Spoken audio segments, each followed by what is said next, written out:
Good evening. Welcome to the Glazov Gang. Tonight, 3 titans on our gang.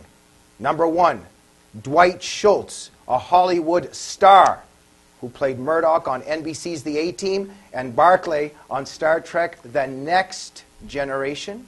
And back by popular demand, the one and only Anne-Marie Murrell, the National Director of Politichicks.tv, and M&M, Monty Morton, a walking encyclopedia of facts.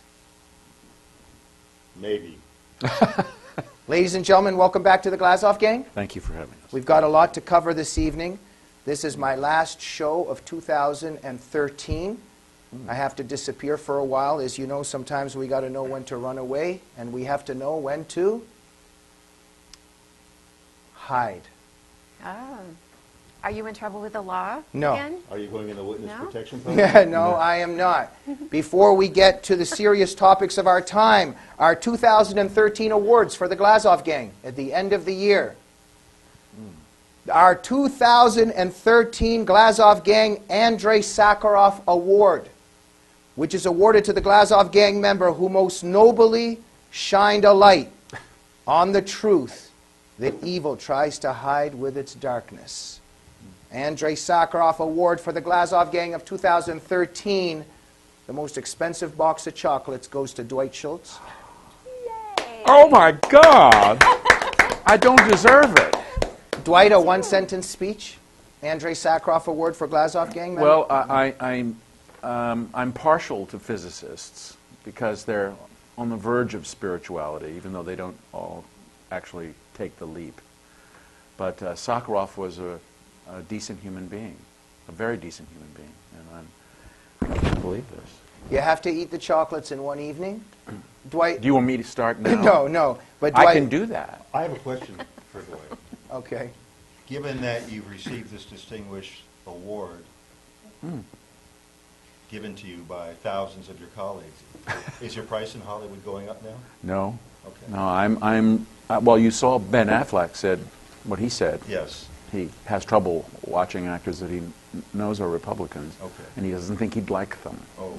I'd like to say the same thing about him. Dwight, thank you very much for everything you've contributed to the Glazov thank Gang. you. 2013 Andrei Sakharov Award to Dwight Schultz. The 2013 Glazov Gang Ronald Reagan Award, which goes to the Glazov Gang member who most bravely called tyranny and terror by their true names.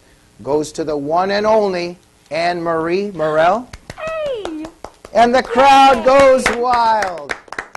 Oh, thank you. Anne-Marie, a one-sentence or two-sentence speech for 2013? I have been trying to make amends for not voting for Ronald Reagan because I was a Democrat at the time. Boo. I know that, but this makes up for it. So thank you so much. And Anne-Marie, thank you Appreciate for it. everything that you have contributed to the Glazov Gang. The Ronald Reagan Award also goes to you because you didn't necessarily do it in 2013, but you represented the spirit of doing it. Tell our viewers very quickly what you did with Suhail Khan at CPAC the year before that. Yeah, well, I stood up and asked him because he claims to be a conservative and that he is representing the conservative cause, and he said that there is no Muslim Brotherhood in America. Ooh. And I said, oh, yes, there is, and I proceeded to tell him the different ways they are, and was asked to leave the room. So that's what I did. Anne-Marie Murrell, thank you so much for everything you've contributed to the Glazov Gang. I've been honored to be here. Thank you. And last but not least, our third award, the 2013 Glazov Gang Armando Valladares Award, in the name of Armando Valladares, the Cuban political prisoner who spent 22 years in Castro's prisons and Gulag. It is awarded to the new Glazov Gang member who most sincerely brought wisdom and truth to the dialogue so that the suffering victims under tyranny may be liberated. Goes to Monty Morton. Well, I'm so honored. I mean, I'm so honored. One or two sentence speech before we move forward. Monty, thank you very much for everything you've brought to the Glazov Gang as a new member. Thank you so much, Jamie. It really has been a a labor of love for me and a privilege and an honor for you to have me on the show. Thank you. Eminem, I really appreciate what you're bringing to the show. Thank you. We love you, Jamie, by the way. You know, I like these conversations the most. Go ahead. We do. I just, for real. Thank you. Major respect for you. You know that. You can count on us. Okay, this is getting kind of I awkward. know. Okay, thank you very much. I appreciate it. Let us not forget our staff and our producers and everyone behind the scenes. So I want to say we have to keep it hidden, but my producer Annie has threatened me many times. No chocolates, no anything, just her favorite liquor. It is in this bag right here. It goes to my producer Annie, who does a wonderful job. I have another bottle for Reza and another bottle for Associate Director Rasheen. So I want to thank all three of them that make the Glazov Gang possible. Let's give them a hand, ladies and gentlemen. And you'll get the bottle after the program, not right now. And of course, we want to thank David Horowitz and Michael Finch, the two big people, the two big guys that make this all possible. A hand to David and Michael, please. Absolutely. Okay, and that wasn't forced, right? No, not at all. We are going to get to the serious issues of our time, but we have a quick cultural moment, and then we'll move forward. I apologize. My Auntie Lena, we're going to put a picture up of her. She's the president of the Florida chapter of the Glazov Gang, and some of her paintings, which will be flashing across the screen, go to lenakarts.com. Fascinating, beautiful paintings by my Auntie Lena. Dwight, very quickly from each of you, we'll start with you. What do you think of the paintings, these ones? Yes, these were like the ones last week. She is a great variety. She's very talented, has a mastery over many styles. Thank you, Dwight. Anne-Marie? Beautiful, talented. You're adopted. I'm just kidding. Oh, she's going to cry. Eminem, your artistic expertise? My artistic expertise is I was looking at two faces. And I don't know if you're going to put that up on the screen. It's up right now as we speak. Thank you. Well, this one, again, she has such an eclectic style. It reminds me something of a little bit of Cubist, a little bit of Picasso, a little bit of Murrell. But interesting, if this were a sculpture, I almost see a little bit of Alexander Calder in it as well. So the milieu in which she works is just really fascinating. And then, finally, the landscape proven, which is black and white, very understated, lots of subtleties. An art expert, the walking encyclopedia of facts, Eminem. Thank you very much. Apologize to the guests if they're waiting for the serious discussion of our times, which begins now. First topic, Mandela myth. On the one hand, of course, ladies and gentlemen, fought an oppressive regime, obviously. Some tremendous great things perhaps he did that we can't deny, of the reconciliation process afterwards, etc. I personally am a bit interested. I was watching Obama speaking on Mandela's behalf. Here's one of my thoughts. When is there going to be a stadium full of people who are going to give recognition and some respect to Armando Valladares, for instance, or a political prisoner in Castro's Cuba who's been in prison longer than Mandela has? That's one of my questions. But anyway, let's begin with Mandela, who has passed recently. Anne-Marie? I agree with you. And Saeed Abedini, who is also in prison in Iran, he's the Christian pastor, the Iranian-American pastor. Not a peep about him either, but yeah. Very interesting, the selective indignation and the selective heroization in our culture. And I think this is very much connected to that there were Nuremberg trials, and thank God there were, but it's very interesting. Where were the Nuremberg-style trials for the communist butchers, for the communist monsters, especially at the fall of the Soviet Union? Why were those KGB monsters never tried? And it's because that those monstrosities were based on class hatred. And the left in the West wants to keep class hatred alive, so it does not give respect to the victims of class hatred. Dwight Schultz? Yes, Mandela, he's famous for supporting Fidel Castro, who was single-handedly destroyed his country and his population. And Mandela also blamed the destruction of the country, not on communist tyranny and totalitarianism, but the oppression of the United States. The irony there, of course, is that there were no Americans swimming to Cuba to live there, but there were tens of thousands trying to escape Cuba. You can't get away. The man has lived several lives. He came out of prison changed, but he went into prison a terrorist. And it's part of the story.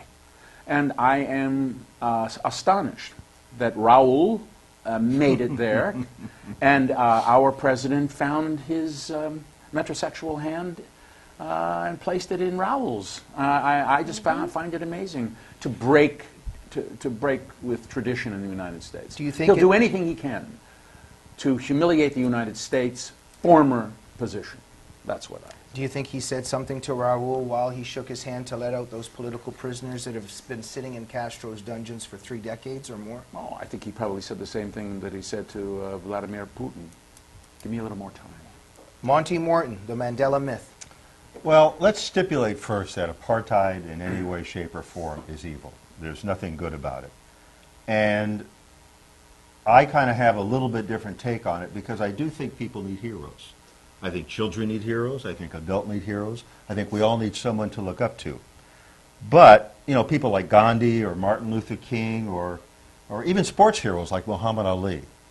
But what troubles me a little bit about how we have mysticized Mandela is that according to Barack Obama, he compares Mandela to George Washington.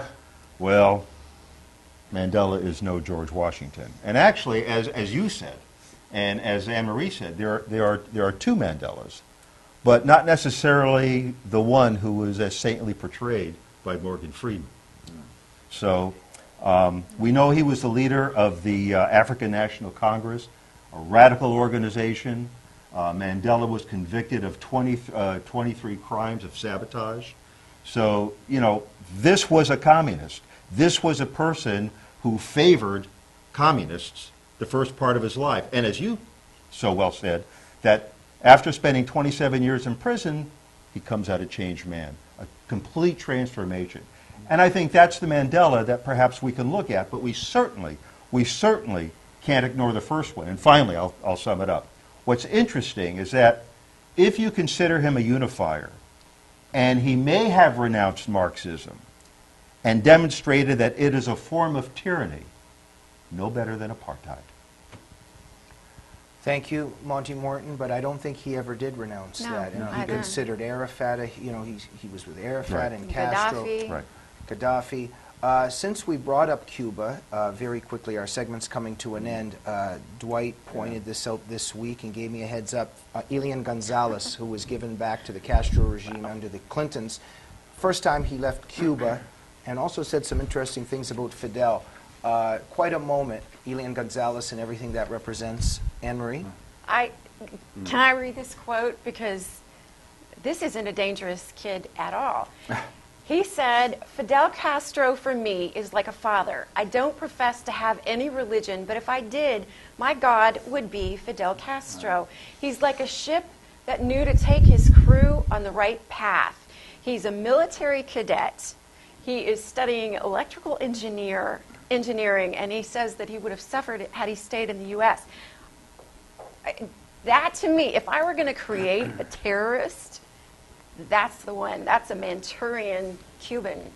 Just some crazy stuff. Thank you, Anne-Marie. What always gets me with stuff like that, just from one angle, is a lot of the leftists that I've run into over my life that say, well, the Cuban people love Castro. Look what Elian Gonzalez said. And I always wonder, have you ever asked yourself, what if they said something different? What if Elian Gonzalez said that he's not a god but a monster and I don't want to live here? Right. Does it cross your mind what would happen to this person? Yeah, it has a very special meaning for me, that quote. I was in a Bible study class at the time, through the auspices of a church. I'm not going to mention the name of the church. And when they took that child, and these are Christians, when they took that child back to Cuba, and it was a church that took that was involved in all the machinations to get that child back.